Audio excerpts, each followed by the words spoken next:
5:45, welcome back. New threats for Russia and a renewed lifeline for Ukraine. President Trump's new approach to the war between those countries could have a major impact on the battlefield.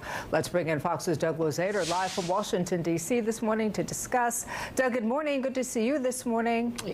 Good morning.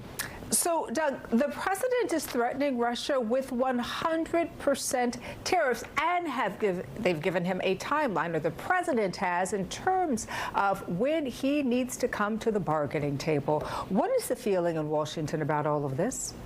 Yeah, 50 days is what the president is giving Putin to make some progress toward a peace deal. Absent that, these sanctions go into effect, and these really go after not Russia, but Russia's trading partners, because that's the way that you really have to go after this. We don't do a whole lot of trade specifically with Russia, but other countries do.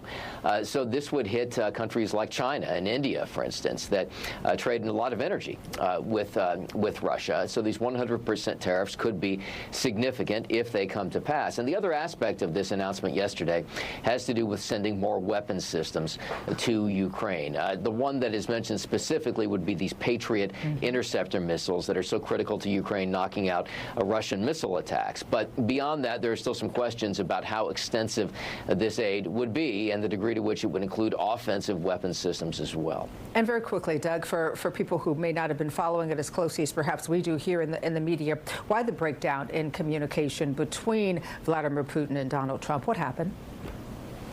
Well, as far as we know, they may still be communicating, but the President Trump, does not like what he hears from Putin. He says that in previous phone calls with one another that Putin has said nice things, has indicated that he's open to a ceasefire or some kind of a peace deal, but then does just the opposite, continues in these horrific attacks on Ukraine, and the president just seems as though he's fed up.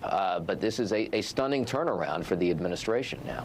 It certainly is. All right, let's talk about the Supreme Court, Doug, just ruling that the president can indeed continue his plan for the Department of Education. What are those plans? What could this mean moving forward?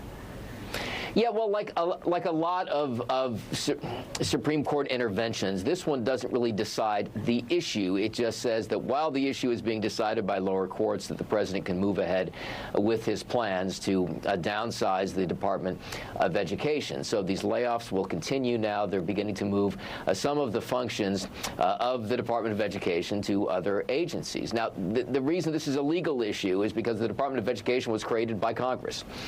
So can the president kind of undo what Congress has done? That's a critical legal question here, but the downsizing, it appears, will continue now. We'll stay on top of all of these developments, Doug. Always good to see you, friend. We'll talk again soon.